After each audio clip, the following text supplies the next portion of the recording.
Hey, what's up, folks? Welcome back to On Texas Football, and welcome back to our Friday live stream. I'm lifetime Longhorn Rod Babers. Pleased to be joined by a fellow lifetime Longhorn, the man, the myth, the legend himself, Bobby Burton. Also a lifetime Longhorn and a national champion, Marcus Myers, and the estimable Jerry Hamilton, the man himself, joining us district as well. champion. I'm a district champion, Rod. Yeah, hey, nothing wrong with that. I was never a district champion, so I take district champion. I'll take it. I take what I can get. I would say, hey, I played a lot of football other than being a Big 12 South champion. I think that's all I could go. Because we were in the same district with like Madison. So we fall a little short sometimes that game versus Madison. So hey, being a champion of any kind, we celebrate it here at On Texas Football. We also celebrate you, people. So whatever you guys want to talk about, throw it out there. Questions, comments. We'll try to address as many of them as we can. Super chats jump to the front of the line, and you can interrupt the show at any time. Just throw out a super chat. Lots to talk about on the 40 acre. Steve Sarkisian met with the media today.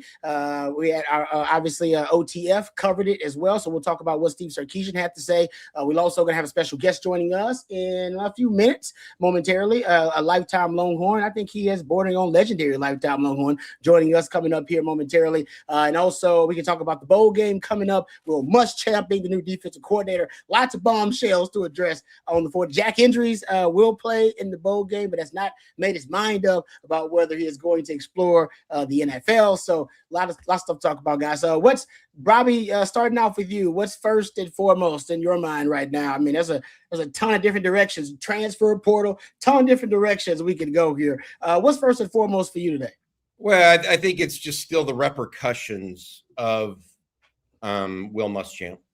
I think that, listening and thinking about it more, you get 24 hours kind of to get your head around it. There's the immediate reaction, and then it's okay, what does it really look like? And I really felt like when Sark talked today to the media, there were a couple things that really stood out to me, Rod.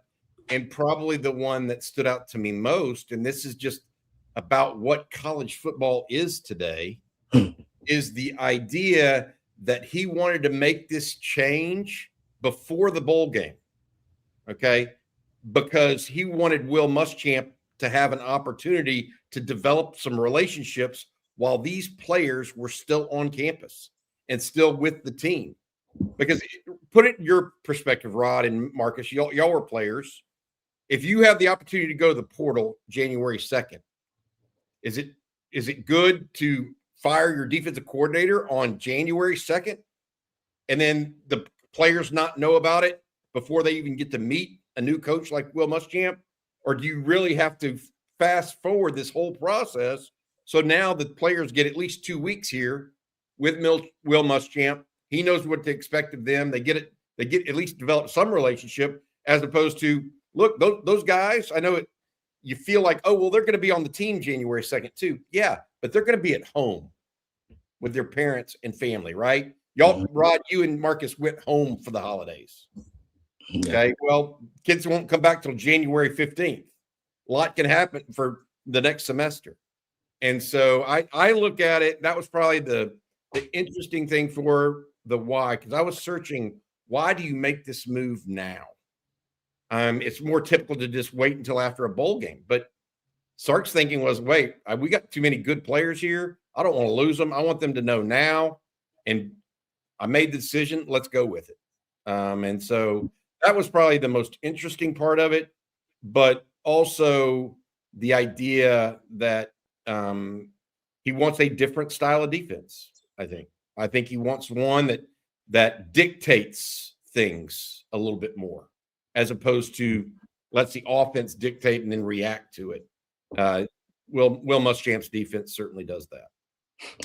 Yep. Jerry, anything Coach Sark said today in the media availability that stood out to you? Yeah, just the intensity, right, of what Will Muschamp brings. We're about to talk to somebody who knows it very well, by the way. Just that intensity brings. To Bobby's point, I thought the interesting thing, and Sark talked about that from a timing standpoint. The other part of that is, and Sark didn't mention it, but it's obvious it was part of it. Will Muschamp is sitting there on the sidelines watching practice every day now. He's also evaluating the defensive players on this team. So he knows what he thinks they need to address in the portal. Because Sarkisian essentially called him the head coach of the defense. He did.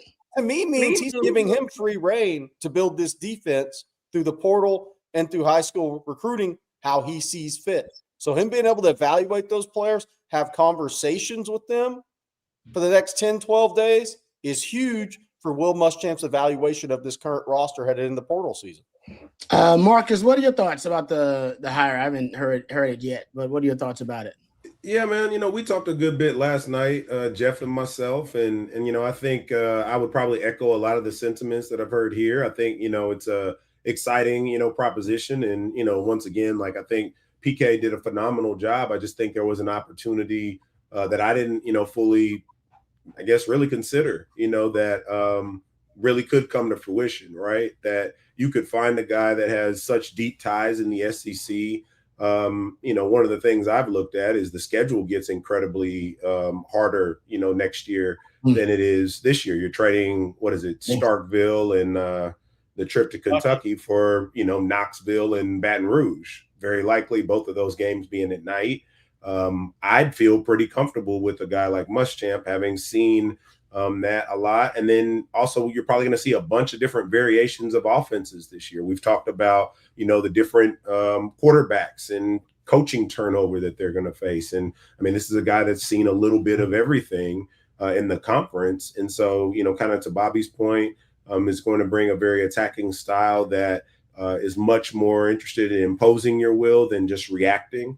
I know, Rod, people have asked you a ton about, how DBs play the ball in the air. And why they're so far off. Well, we know, with a Muschamp defense, that's not necessarily the case, right? And so if you're going to be going up against, in addition to Ohio State coming to Austin, but a Josh Heupel offense, a Lane Kiffin offense, I think Sark looked at it as there's just something that you maybe need to switch up a bit. You're right, Jerry. I forgot all about drink. So I think it's a very interesting opportunity for any number of these young guys, especially in these developmental practices. I remember getting to participate a bunch in them. When you were a senior, I was a freshman, right? Like those early practices aren't so much about the scheme for the opponent as they are getting to look at the young guys and starting to see how they're going. And now that we've heard also from Sark that he won't be coaching in the bowl game, that they're going to leave that to Nansen, then I also think that's a further opportunity for him to be not only be able to evaluate the defensive guys that he's going to be coaching, but continue to poke some holes in the offense, which to me is another opportunity for some of that inward self-scouting, if you will, and a voice in the room that Sark would, respect. So I think it's a very exciting time for any of those defensive players and players in general. Okay, we got a special guest joining us. But before we do, let's thank our lead sponsor for today's live stream, our friends over at Garage Beer. Garage Beer, light and lime with 95 calories, 3 grams of carbs, and only 4% ABV. It is beer-flavored beer. This is Rod Babers in mine drink here. This is the beer the way it should be, cold, crisp, easy. That's Garage Beer, no gimmicks. There's Garage Beer Light and Garage Beer Lime with 95 calories, 3 carbs, and only 4% ABV. It is beer-flavored beer. You guys were talking about being aggressive. There we go. Y'all were talking about being aggressive and all that other stuff. I want y'all to name a more aggressive fellow former Longhorn than the one we're about to bring in here, guys. Sergio Kindle, welcome to the show, buddy. Yeah, what's going on, good people? What's up? Hey, it was very funny. One of the first people I thought of when Will Muschamp was hired was Sergio Kindle. And why? Oh, yeah. Because you were like the poster child of this is what I want from a pass rusher. Right. And you got after it, man. Welcome to the show, and thank you for joining us. Yeah, man, I appreciate y'all reaching out. That's fantastic news for me.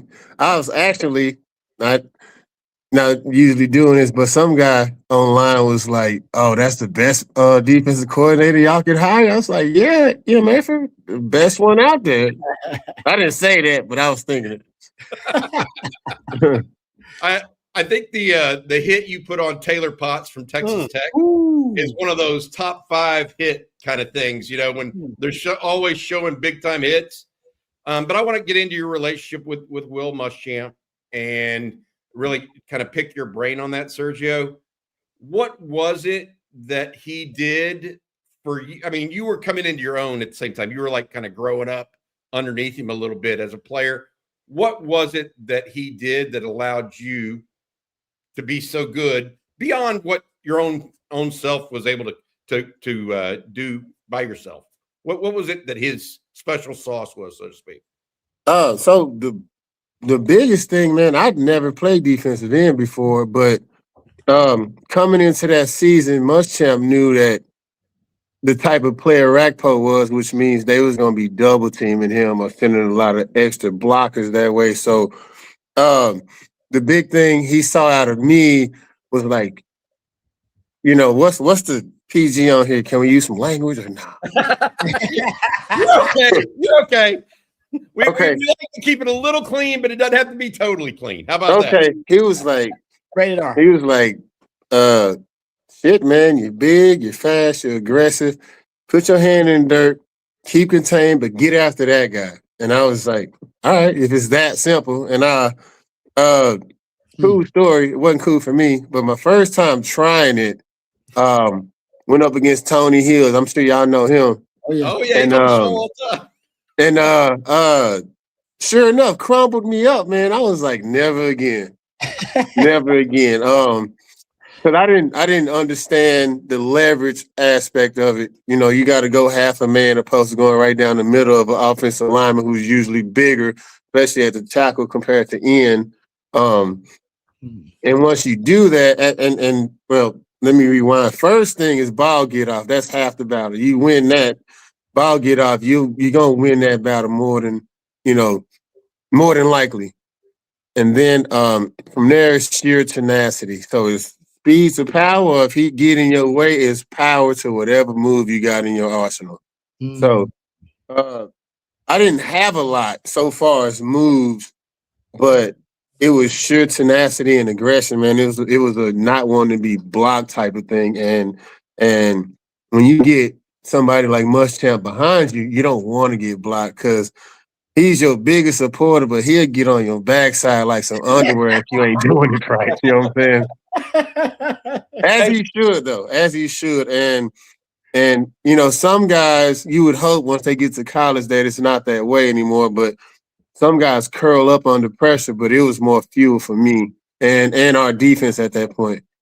Hey, Sergio, I saw the first time I saw you was in high school. I think you were playing Molina, and guys literally turned down tackling you. If I remember their opponent right, I might be wrong. Nobody wanted any part of you after the first carry because you ran through about 7 guys. But I just wanted to give you credit for that because you were as fun to watch as any high school guy I've covered through the years. But when did you realize? Do you remember your first meeting with Muschamp? Did you said, "Oh, this is going to be a lot different than anything I've experienced before"? Well, yeah. I didn't think much of it. I liked the type of person he was so far as like he's like the Ray Lewis of linebacker coaches, meaning like he has a lot of aggression for nothing in his conversation. You know what I'm saying? And that's not a bad thing. It's aggression is the wrong word. It's passion, really. He's a very passionate coach, and it oozes out of him almost to a point to where you have to, feed it right back to him.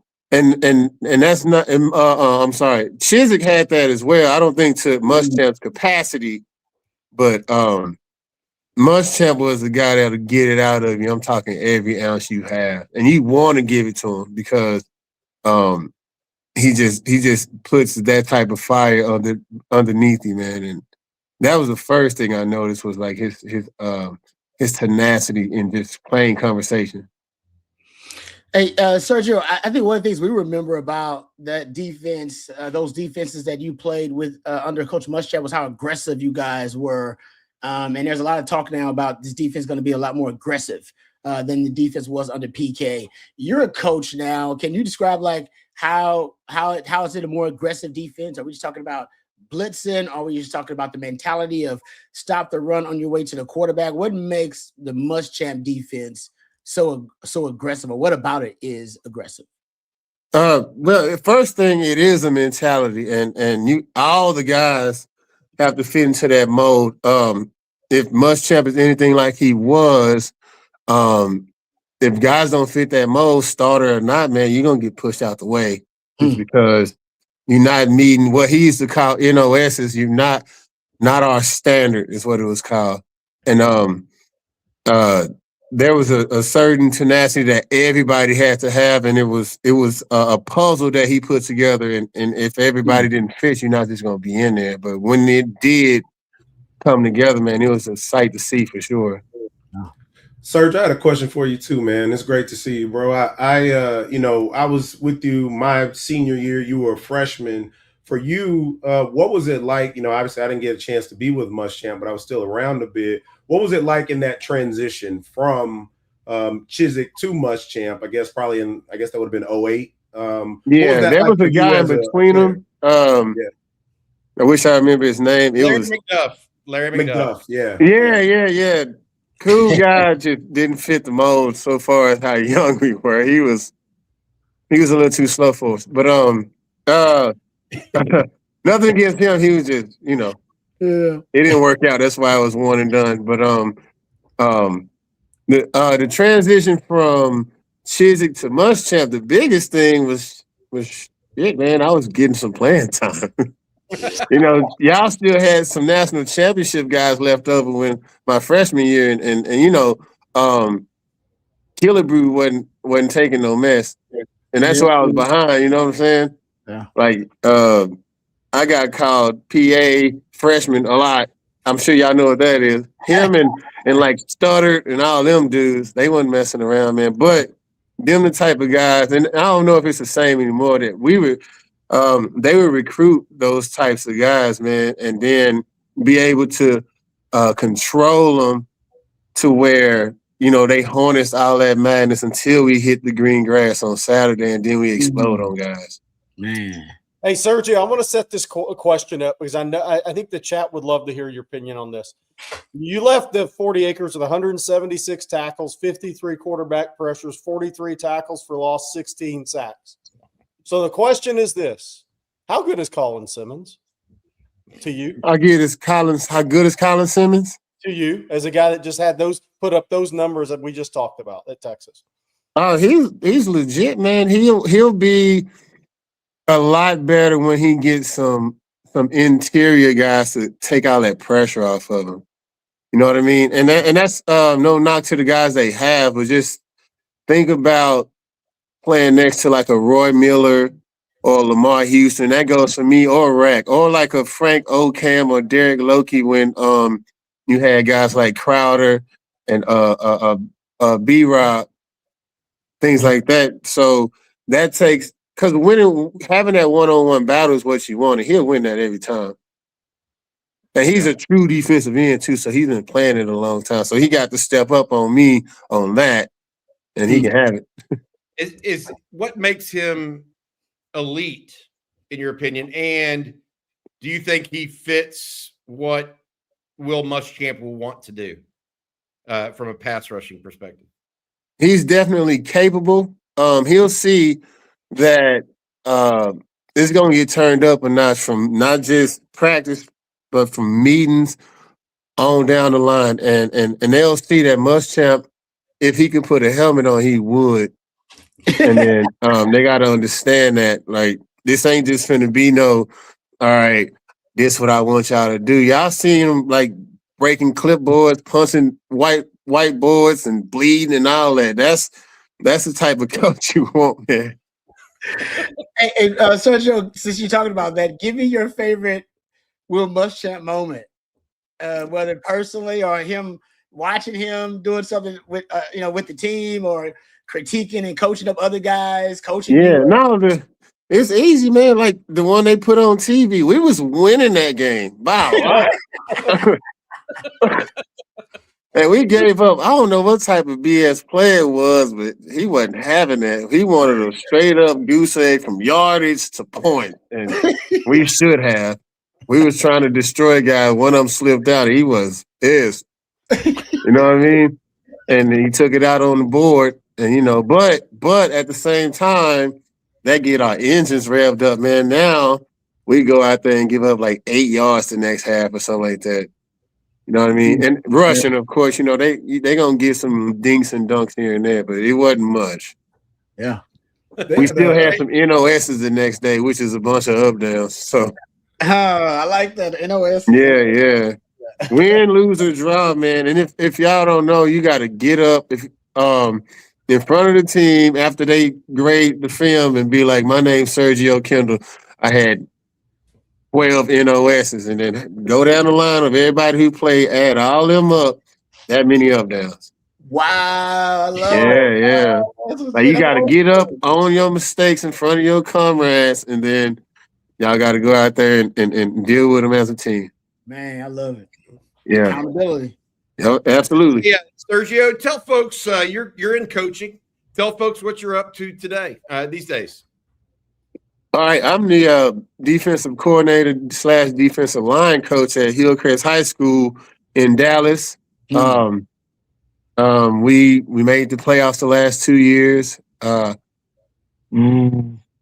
South Oak Cliff is in our district. If y'all know anything about them, Yeah, they're pretty good. Yeah. Yeah. Texas 2 games against them, we've scored no points.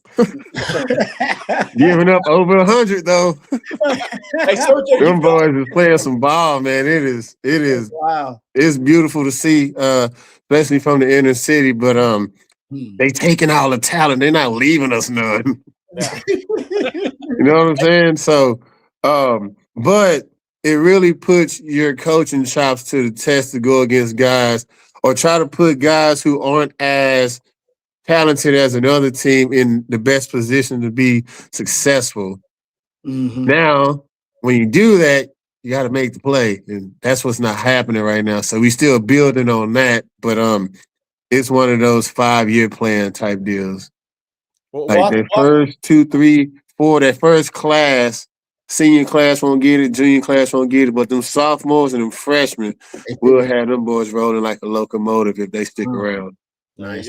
We'll have to have you on if the left tackle from Sauk ends up at Texas. Brian Swanson, the junior. You've gone up against him. Texas loves Brian Swanson. Now they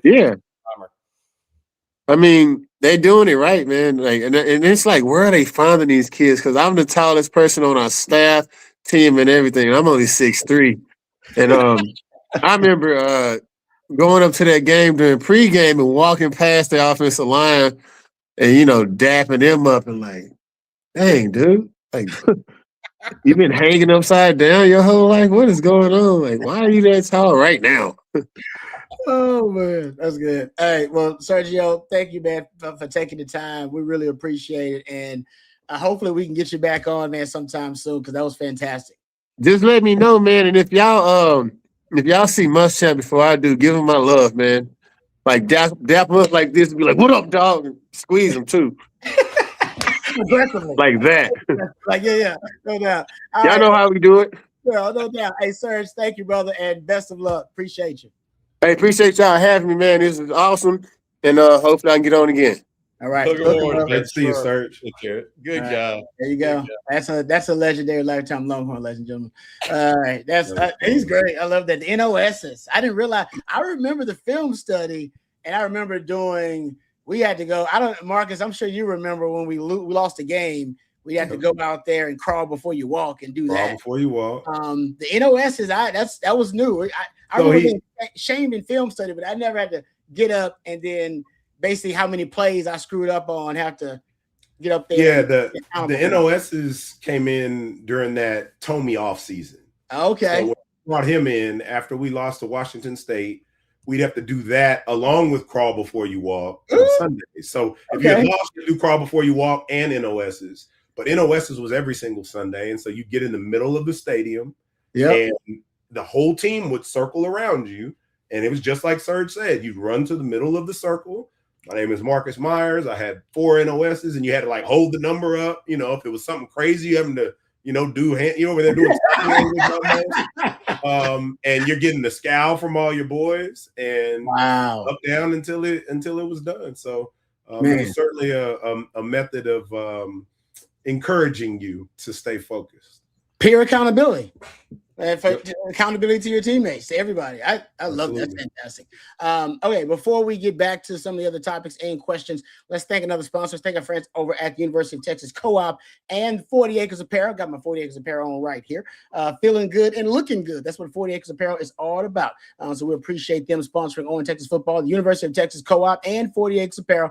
The University of Texas Co-op is a nonprofit and has been serving the Longhorn community since 1896. Every penny of profit directly benefits course material scholarships. In fact, over 9,000 students will receive course material scholarships this academic year. 40 Acres Apparel was born inside DKR, designed and built exclusively for the University of Texas and Longhorn Nation. Go down to University of Texas Co-op or go to universityoftexascoop.com and get geared up with 40 Acres Apparel. Great designs, fashionable, high quality, SPF 50, moisture wicking. It is an incredible product. I've been wearing it for years. It is my go-to game day gear. It looks great, feels even better. 40 Acres is also a proud sponsor of the course material scholarships for UT students. Thank you to 40 Acres Apparel and the University of Texas Co-op for sponsoring On Texas Football. All right, got some super chats here, so let's jump right into it. Mine on today too, right? Oh yeah, you represent, yeah, man.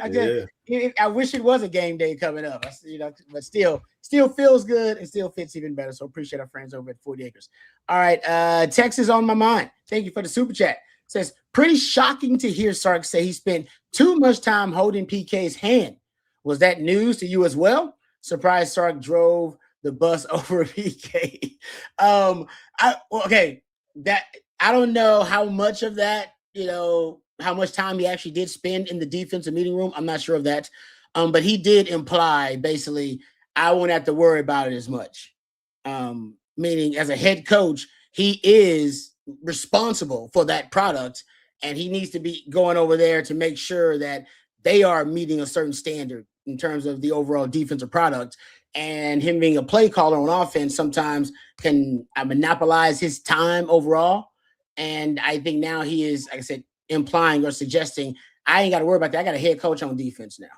I could just be the head coach on offense. He did use that term, by the way, head coach on defense. But to be clear, he didn't say holding his hand, right? Like no, he didn't say that. But that's the right. Thing. Some people are saying I get the explanation. I just want to be clear. Like he didn't make it that bad on. He did not say that at all. He did not. You could drive the bus over me forwards and backwards as long as I'm making $2 million a year. I'm gonna say that. I mean, just back it up, stop, do whatever you need to do. I hear that, and I did hear some of that in the press conference where it was pretty pointed at times, right? What I don't think, though, was it didn't feel like it was purposeful from Sark. It felt like he was trying to explain why he wanted Will Muschamp instead. Like, I don't think he set out to throw PK under the bus. He set out the actual conversation and context started with, why did you make this move? And why Will Muschamp, as opposed to staying with PK and making some changes there. And he answered that in the context of, these are the things that I thought about and went through in my head. And I will go back to this, okay? PK called the fronts. Dwayne Aquina and Terry Joseph at times in their time called the secondary. Yeah. Will Muschamp's going to call them both. Okay, going forward. Yeah. So he wanted to go, in my opinion, and basically what I've been told, he wanted to go to more NFL style. One guy calls them both and gets it all done. So he doesn't have two chiefs on defense. He has one. And so while it may come out as this negative towards PK, that wasn't the context in which it was said. One of the things I found that was really... Well, I wish you would have been more kind going over the top, but I'm not, look, there's no perfect way to say you fired somebody ever. Having fired way too many people in my life, unfortunately. There's no perfect way to say or explain why you let go of somebody and hired someone else. One of the things I found interesting, Bobby, is when he was talking about that, and when you talk about, kind of that single voice that's cohesive, I didn't realize until the press conference that Orfe GA'd under him at South Carolina.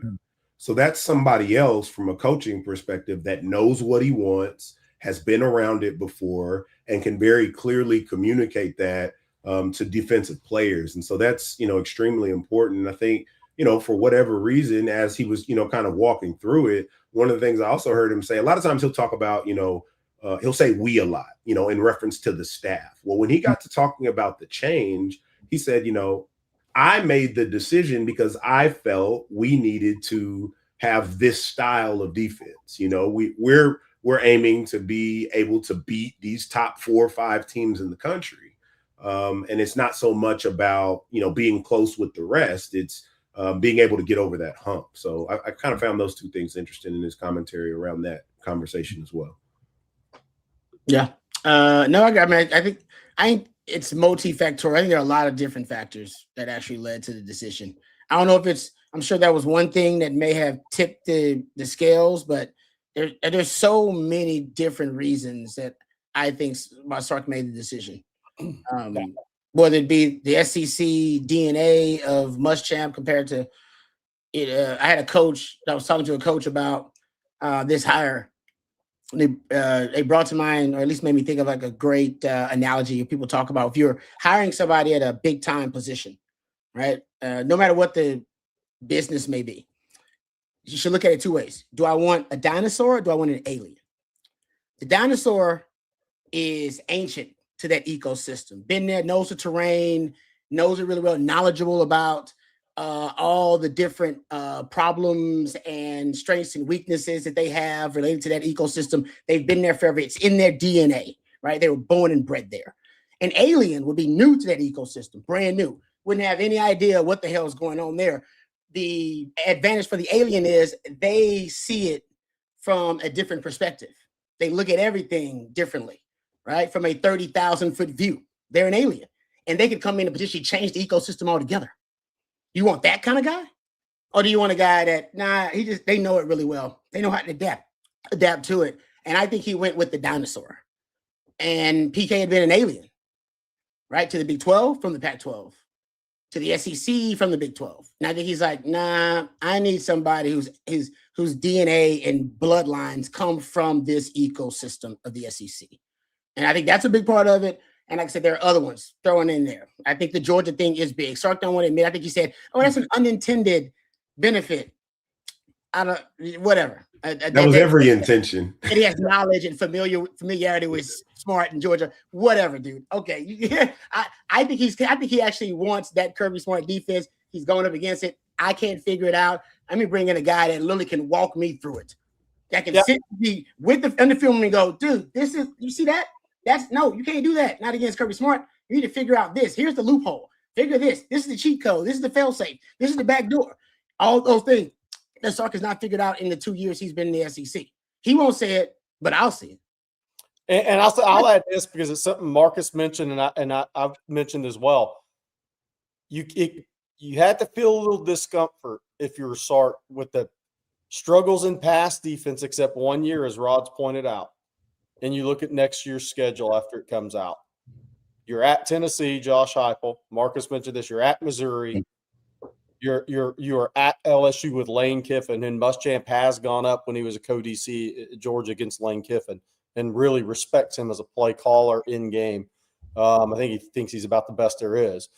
And then you still have Julian Sand, second-year starter at quarterback, and you go on the road and play experienced now Marcel Reed. It can't be very comfortable looking at that schedule and saying, if we're bad on pass defense again next year, we have no shot to make the playoff. None on that schedule if you're bad in pass defense. Because those are three. There's some high-level offensive coaches on that schedule, and then you have experienced quarterbacks on that schedule. And we'll see what the quarterbacks look like for the high-level offensive coordinators and coaches. Yeah. But you know they're going to have good ones. They always do. It's true. All right, getting back to it. Super chat from Amars7941. Thank you very much. We appreciate it. It says Muschamp, in response to Muschamp, others in your industry are reacting as this is an indictment of Sark and a preemptive get out of jail card. One communicator of UT ball is losing his mind on this move. The different takes are interesting. That's it. Yeah, I mean, that's everybody can have their own opinion on it. What are your thoughts about this being Sark's? Hey, don't pay attention to my offense, guys. Look at what's going on with that defense. I don't think that's what he did, though.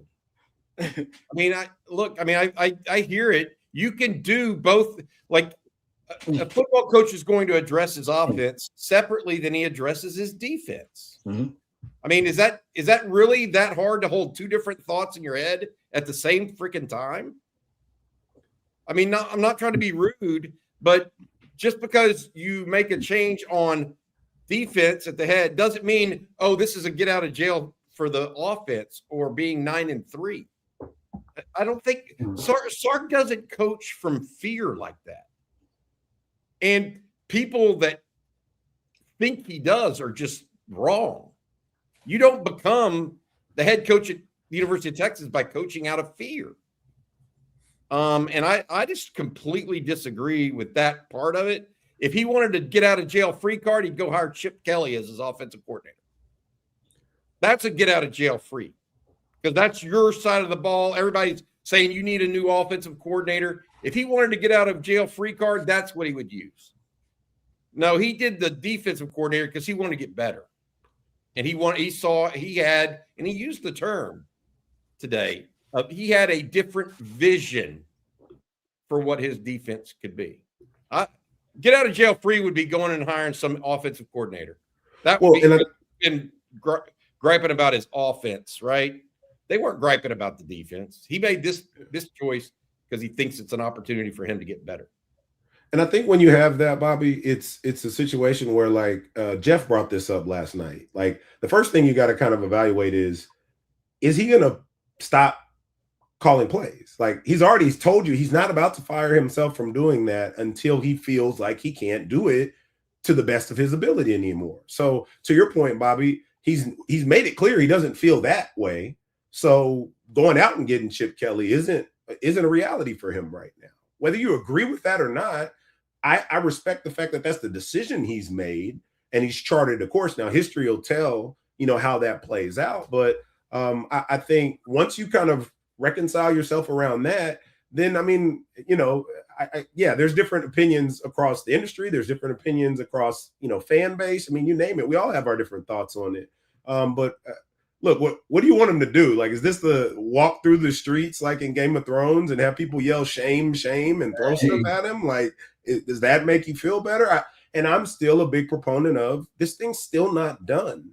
When they asked him about other changes, he said, not as of today, or something to that effect. That doesn't mean that it's done in its totality. That doesn't mean that we have, full line of sight to the guys there, trying to identify in the portal to bring in different levers that could be pulled. So I think there's still, for me, it's always going to be like, let's just see what this thing settles as before we, cast judgment on what he is or isn't taking accountability for and changes he has or hasn't made, just because, a number of people have some very specific things they think he should do. I would say I've talked to a lot of Longhorn fans.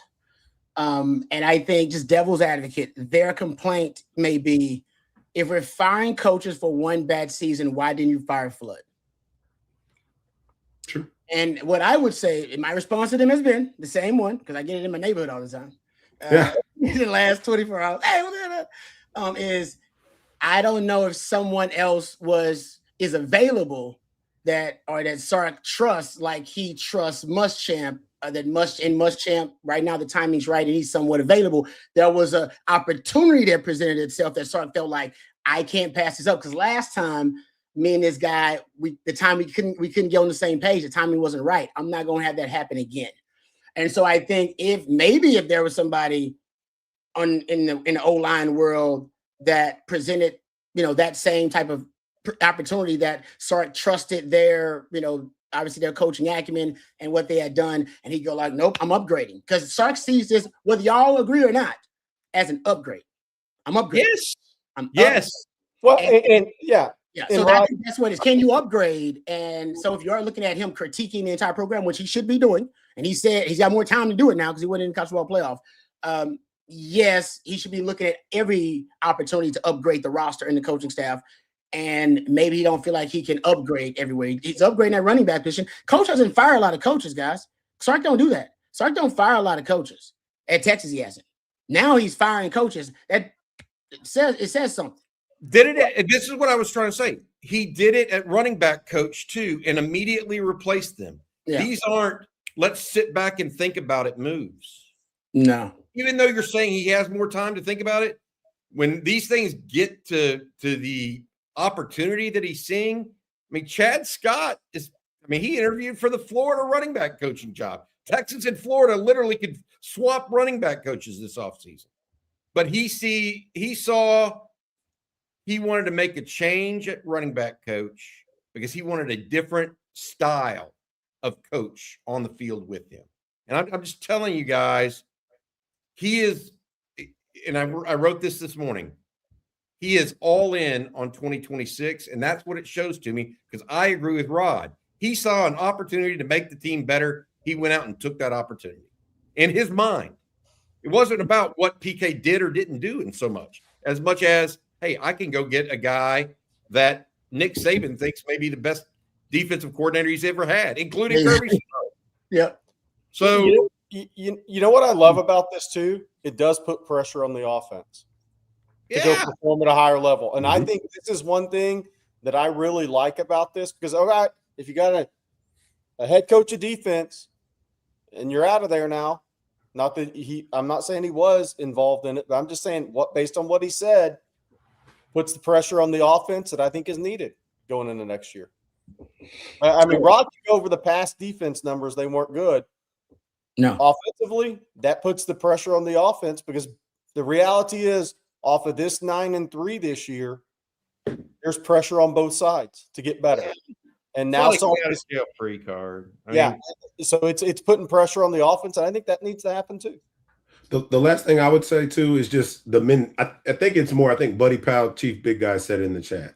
It's a mentality shift, right? It's not overall just purely about performance when it came to PK.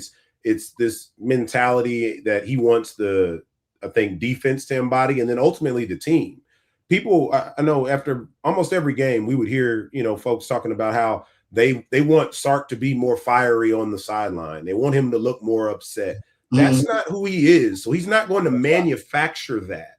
Well, now you have a guy who eats, breathes, sleeps that you don't have to, that doesn't have to be something you have to channel to then try and, move that throughout and get it to permeate throughout your team. And I saw Drew Kelso, and he and I were talking about this the other day. When coordinators of this type come into your program, it doesn't change just one side of the ball. Because what's going to happen is in those off-season workouts, he's going to be around all those guys. Everybody's going to feel that. And so I think that's, another element to it as well. Well, in practice, we're gonna be punking. We're gonna punk the offense. You don't get tired of getting punked by this defense, and then you gonna step up and y'all. We're gonna start swinging in practice. And we know the guy leading that offense in Arch. He ain't going for that. He's gonna be right there in the middle of it. Exactly. So, yeah. He does not. Arch does not need to be throwing right-handed punches. Left-handed. No. Yeah, No punches. Figuratively, yeah. This is something that Sark brought up too, though. And you can say it. You agree with it or not. He said it is a more SEC style of defense. That could actually help the offense play against it in practice because they're seeing more of what they would see typically as opposed to what PK likes to do. So that actually could be a byproduct of what he was looking for as well. Yep, I agree with that. All right. Before we go back to some more questions here, I promise you guys. But before we do that, let's thank a couple of more sponsors as we move on here in our live stream. Let's thank our friends over at Von Lane first. Jerry, would you mind telling the fine folks about our friends over at Von Lane, please? What's Von Lane in December and January? It's holiday travel made effortless. As football season wraps up, college, NFL, and the holidays are here.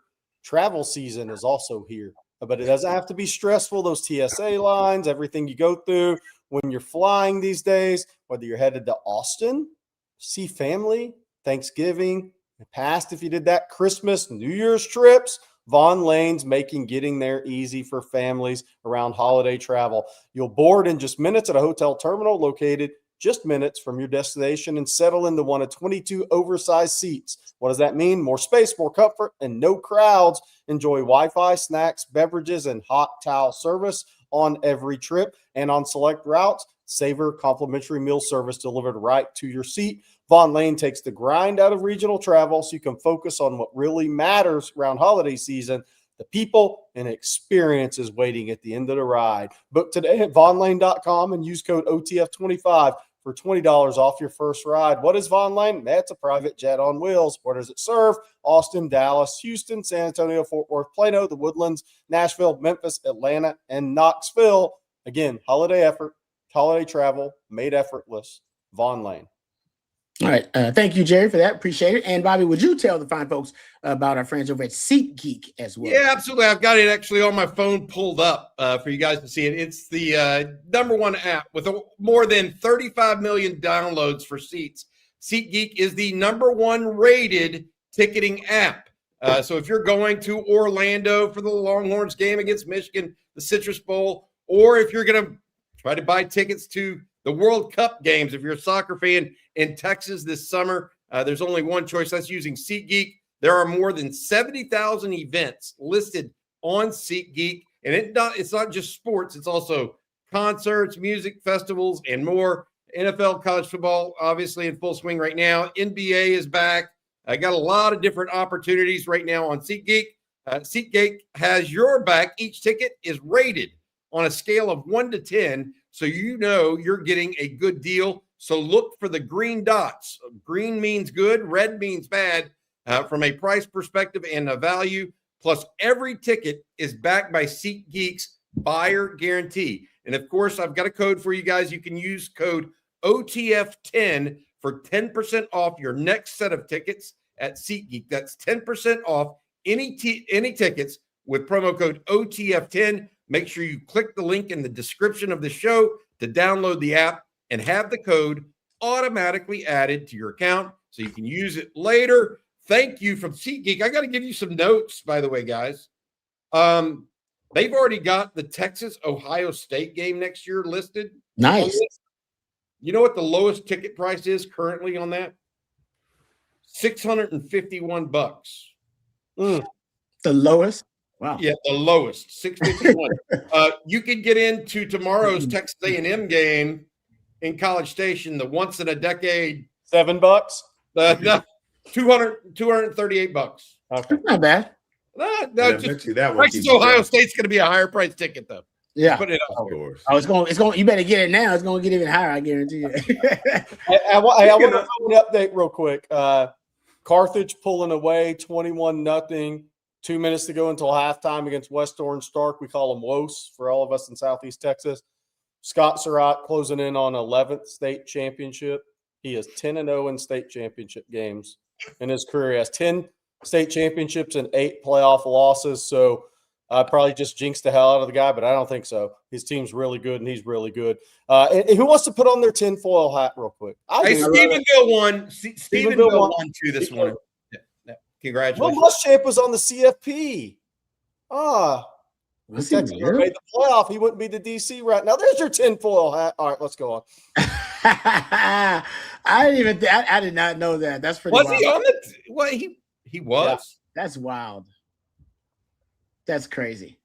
Can I tell you one of my favorite things that I've seen with this change? Rod, we always talk about viewers and like how folks hate watch Texas. Oh yeah. I have gotten more comments from Sooners and Aggies and Red Raiders about this coaching hire. And I'm like, don't y'all all got some like stuff ahead of you that maybe is a little more important to worry about than us? Drama. That's always amusing to me. But yeah, people love the show, and we find ways to give it to them. Hey, Rod, who do y'all have tonight? Speaking of that, Oklahoma, Alabama. Who'd y'all take? I took Oklahoma. They beat them in Tuscaloosa. They could beat them in Norman. Yeah, that defense is legit. Bama can't run the ball either really well at all. I know. I hate to pick the Sooners because the Sooners offense to me, I don't have any faith in it at all. I got no confidence in their offense. I got no confidence in the Bama running game. And, Bama it comes down to how Bama missed a field goal and turned it over 3 times in that. That's what I was going to say. 3 times. So that missed field goal is basically like a fourth to a degree because it's an extra possession. I mean, if you can cut that in half, it should be. But, didn't they have a non-offensive touchdown in that game? Did they have a non-offensive touchdown? OU? Yes. I'm pretty sure. Oh, yeah. The guy, R. Mason Thomas, is maybe the play of the year on defense. Yeah. The fumble return while injured, basically. Yeah, well, I'll tell you this. I ain't never picking OU or A&M for anything. It just is what it is. Hey, let's kick them in hope for the double reverse jinx, Marcus. That's what happens with me. I told my boy Joe, he's in the chat, and he just said it. We picked games amongst ourselves, just to kind of keep a little track record. And I just told him, I said, look, man, sometimes I don't even believe this stuff. I'm not picking these guys. You're not gonna get me where you can screenshot it and say, nope, not this guy. Hey, I made a mistake. It was the Tennessee game where R. Mason Thomas made that play. Bowen had the pick 6 against Eli Bowen, not Peyton. Yeah. But there you go. Still, they had a non-offensive touchdown, though. All right. Super chats here, gentlemen. Let's get right to it. Get back to it. Adam, thank you for the super chat. Says, do we need to be more active in the portal moving forward? I.e., are we not adapting fast enough to modern ball and relying too much on the high school recruiting / NIL investment? It'd be interesting if we have different opinions on this. I still think you have to build a program.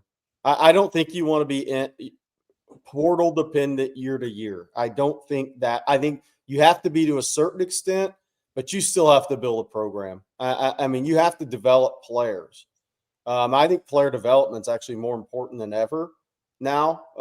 And I think you have the certain element of the portal, but I don't think you ever truly want to be portal dependent as a program. I think if you are, you leave too much margin for error in player development in your program. I mean, look, wake me up when Georgia or Ohio State is portal dependent on a year-to-year basis, because they're not going to be. They're going to piece it together how they need to. They're going to add the pieces they need to, but you still have to have player development. And you're going to sign more high school guys than portal guys, and you have to develop those players. I just say hold on to your hats for January. Yeah. I'm just telling you, I think Texas is all in 2026. Yeah. And I think you can bear the real answer to this question, Adam, is, and what Jerry, I think, was trying to articulate is you're trying to marry the two 100%. the best way possible. And, you can do it. Yeah. I think Texas is going to try. And somebody said Indiana was – somebody said Indiana and it was portal dependent, but that was a coaching change where he brought a bunch of his guys over. And Indiana is not going to be able to recruit the high school players to the level of an Ohio State or Georgia or Texas, to where those are really talented guys that you can develop. So I think there's a little difference there. I don't think these guys want to be portal dependent on a year-to-year basis at these blue blood schools. I think if there's some years maybe they need 14 guys versus 9, but I don't think they want to be going 20, 22, 24 portal guys every year. I don't think that's and the ones that are having to have a lot of deficiencies in their first and second string units on both sides of the ball. That's the only way it works. Yeah. You can't bring in a bunch of guys that, you just paid to automatically be starters if you already had studs there, if you had guys that you were counting on, that you've been developing. If you go back and look at those rosters, even the Texas Tech, go look at Texas Tech roster from last year before they brought all these guys in this year. There was nobody there that, measured up to any of them. Whereas, here you got a Colin Simmons, you got, a young Lance Jackson, a Justice Terry, these types of guys. So you can't just automatically at certain spots go in and just pay whoever you want, because they're not going to start over those guys.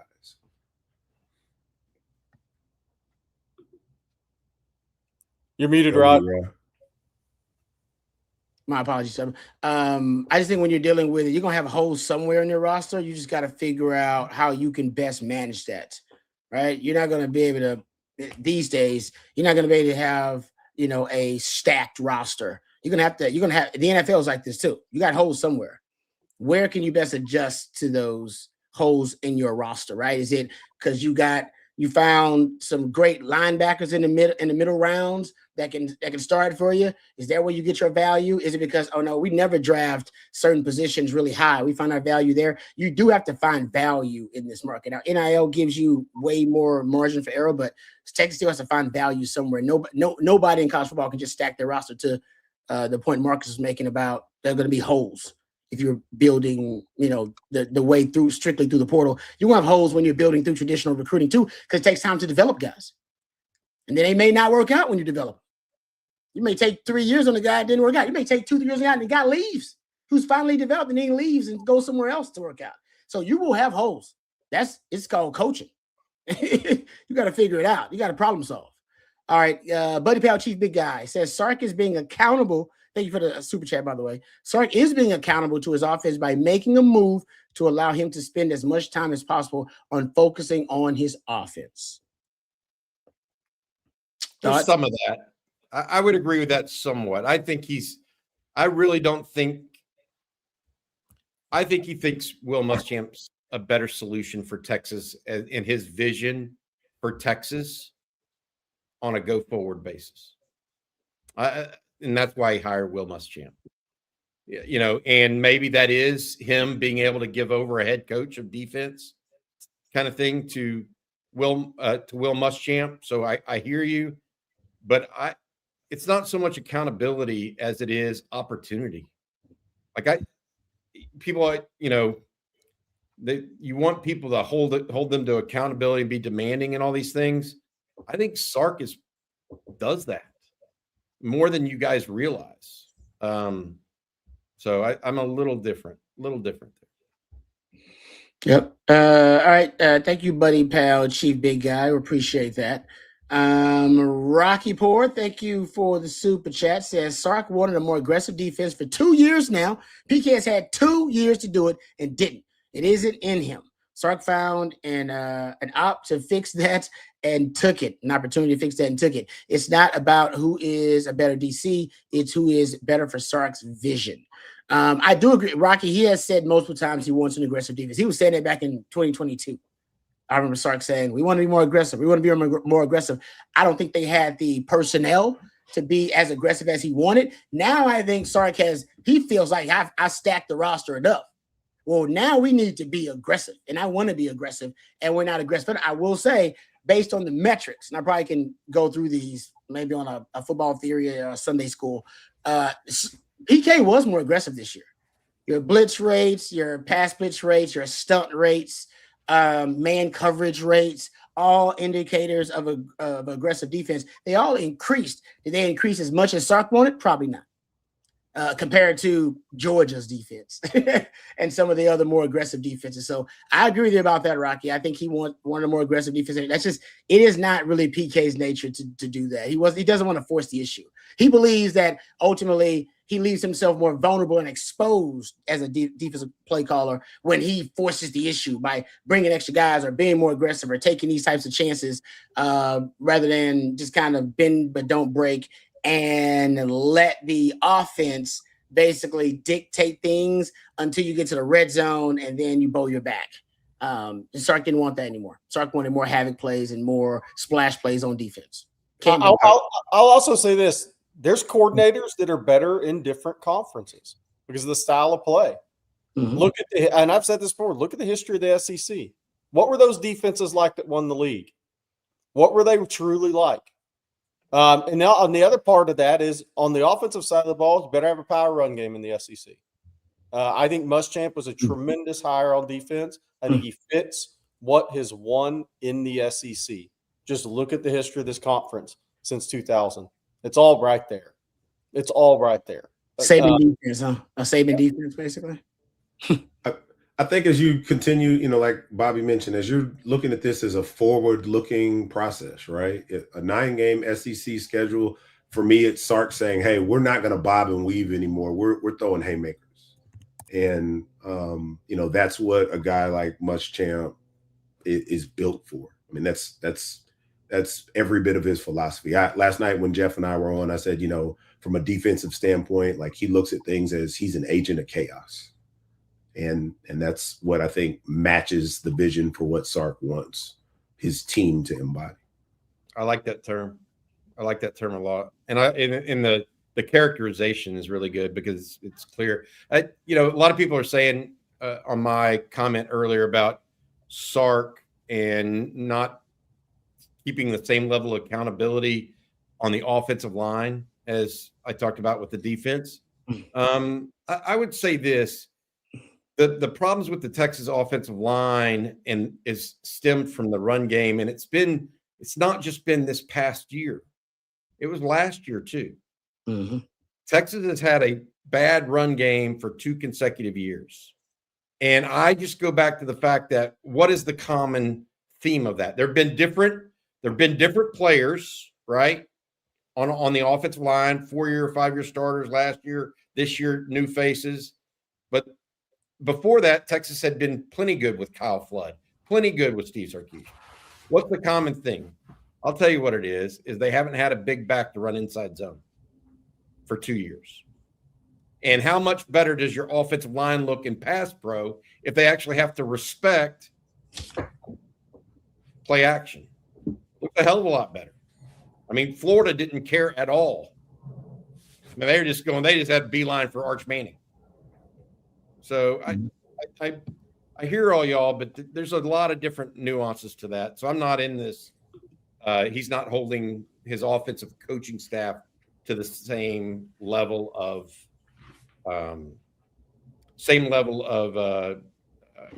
accountability, etc. Yeah. All right. Good stuff, guys. Adam's back up with a super chat.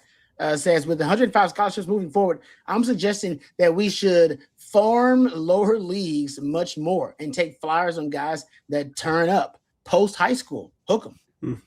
New talent acquisition strategy. What are your thoughts, Jerry?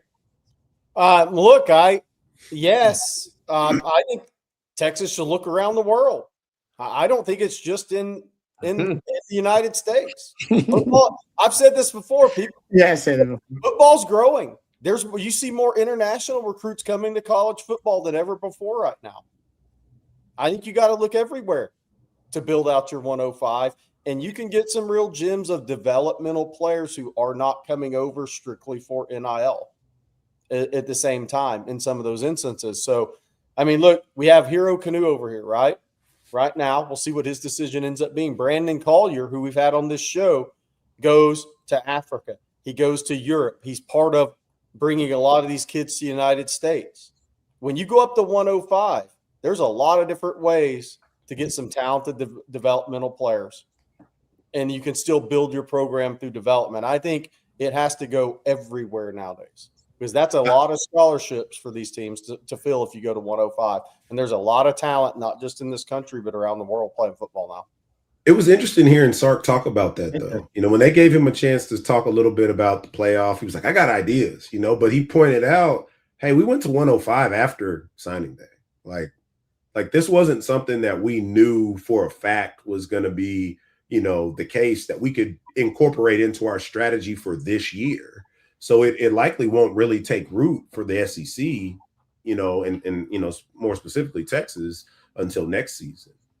Because it's something that was introduced pretty late in the game for them. Let me ask you a question. Let me ask you a question, Rod, because you've been in the NFL. Would you rather have say the NIL revenue share allotment for football is around 15 to 17.5 at Texas. Say they add on top of that another 10 million in NIL, so it's 25 million in 2026. What if I told you that your roster could be 53 players and each of those guys could make right at 500 grand, and that would be a extraordinarily strong roster if the average player was making 500 grand? That's not the case right now. Not even close to that.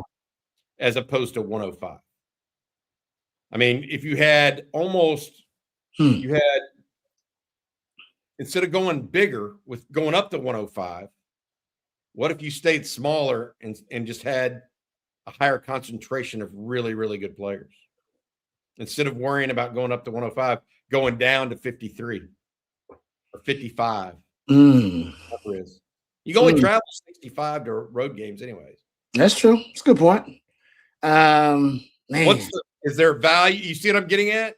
I see what you're getting at in terms of building, in terms of roster construction, just having it more potent, more concentrated, if you will. And then you can go in the portal, and those guys that he's talking about that are up and coming that other people see, you have the latitude to go get those guys in the off season because you have the funds as opposed to being tapped out, which a lot of teams are going to be in this portal season.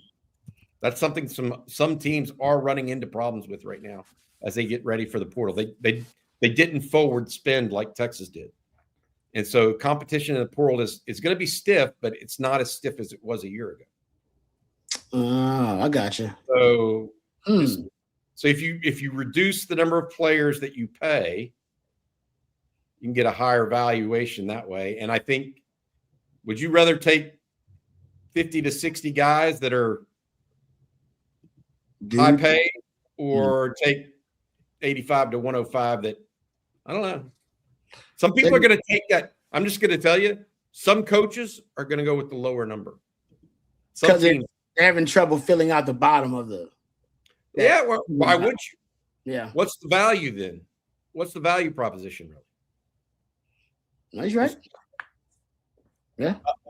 By the way, Carthage now 28-0 at half. I was about to say, right before the half. Hey, I want to add to what I was saying earlier, because I think there's 70 international players that didn't play college football that are in the NFL right now.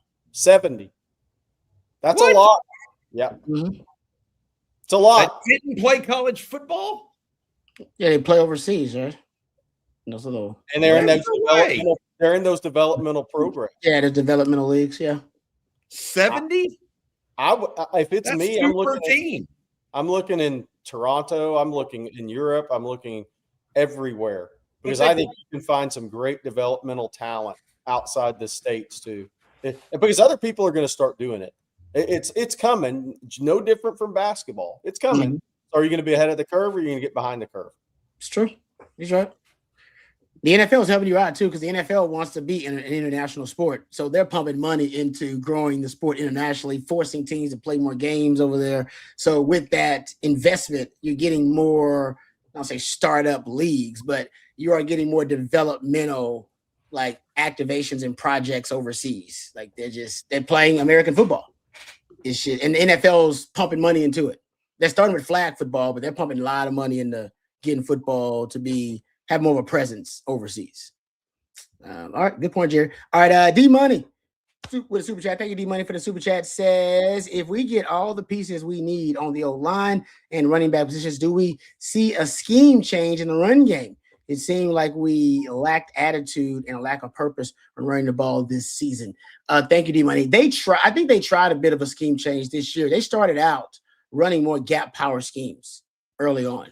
And I think that's what they intended to do. And if Cedric Baxter was totally healthy, that did not work out. He was not. Your O-line also was not the force in the run game that you thought it would be.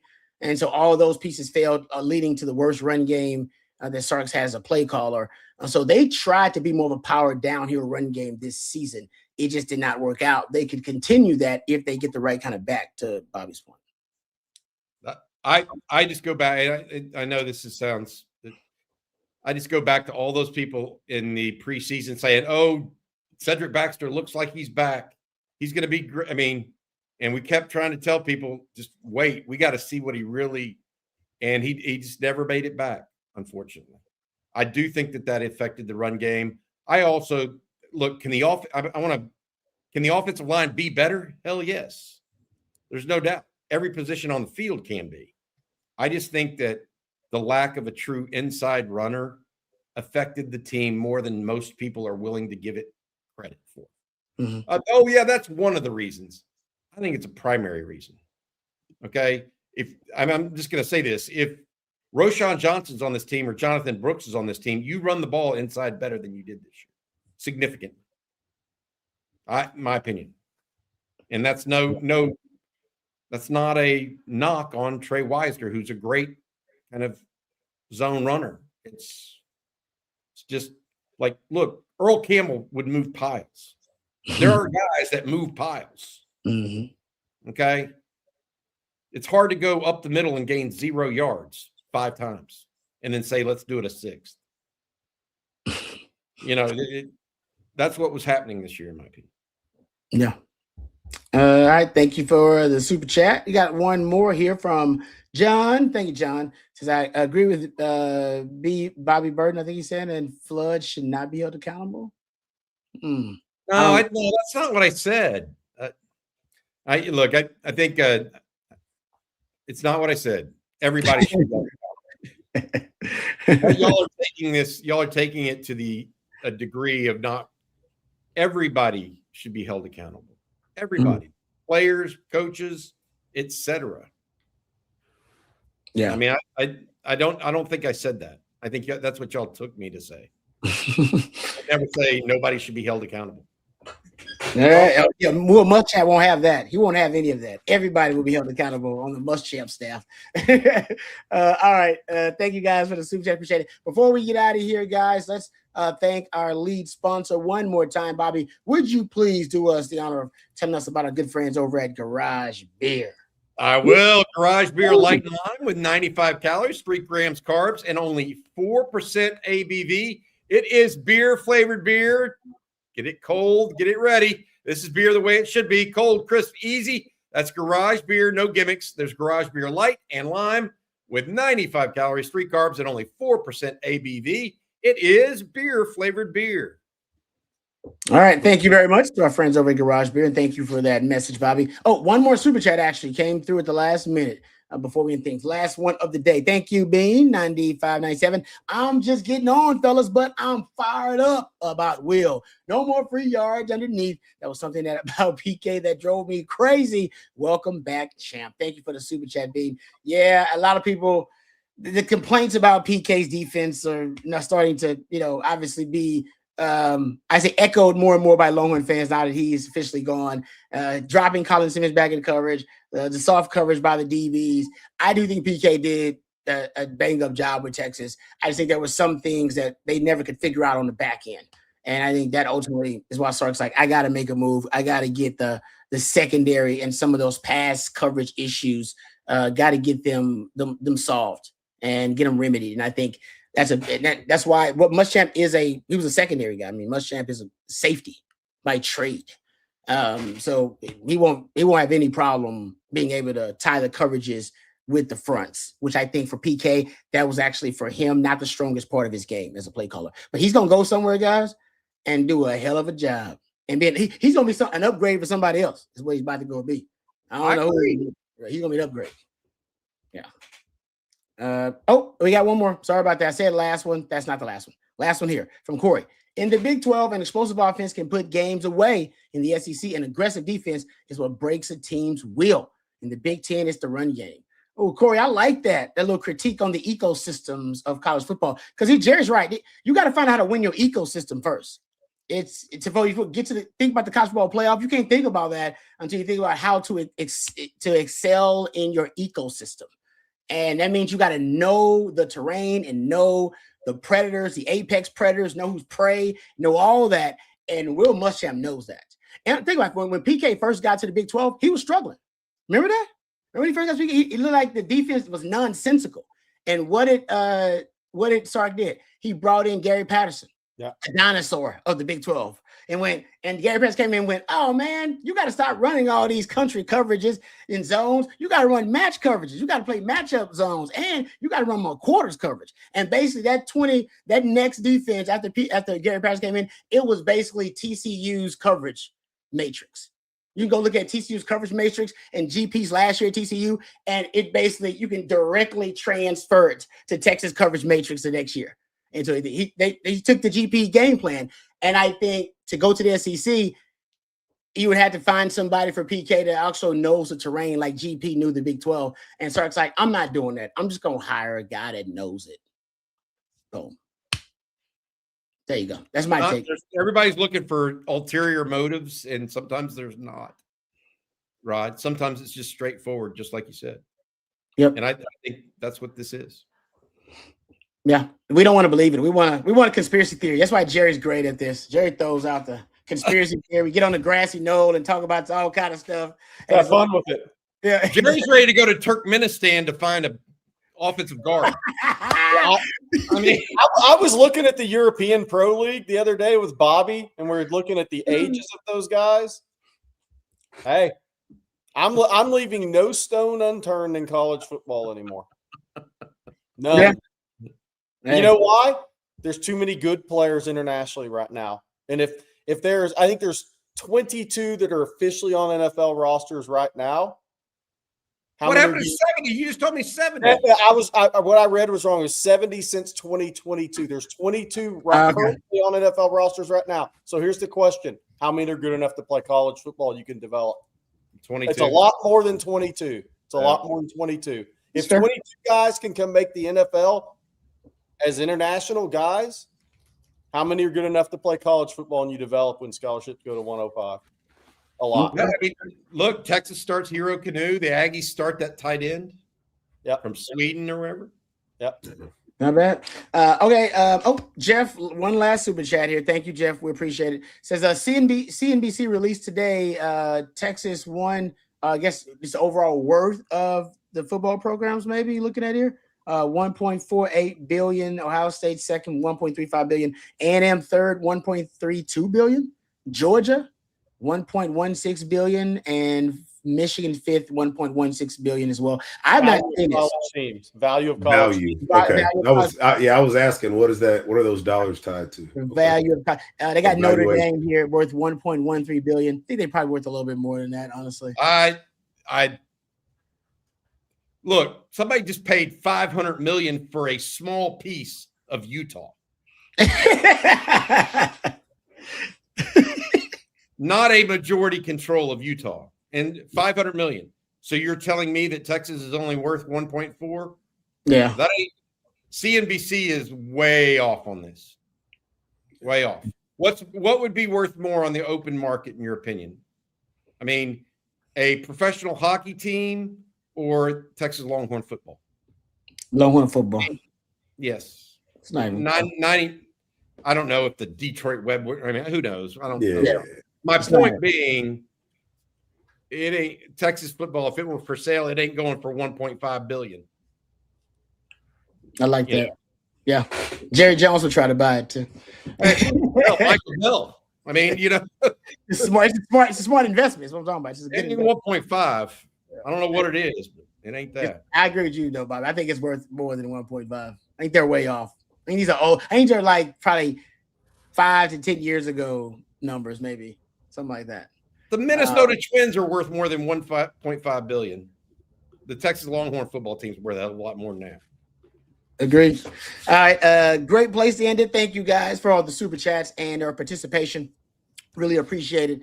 Thanks to Matthew behind the scenes. He's the real MVP, twisting and tweaking the dials. Nobody does it better. We appreciate him. If anything breaks this weekend, we got you covered here at On Texas Football, at ontexasfootball.com. Thank you, Marcus, for all of the expertise. Jerry, appreciate all of your knowledge as well. And Bobby, all of your great viewpoints. We appreciate them too. Thank you guys for joining us. For Marcus and for Jerry, and for Matthew and for Bobby, I'm Lifetime Longhorn Rod Babers. Until next time, hook 'em horns. Go Alabama.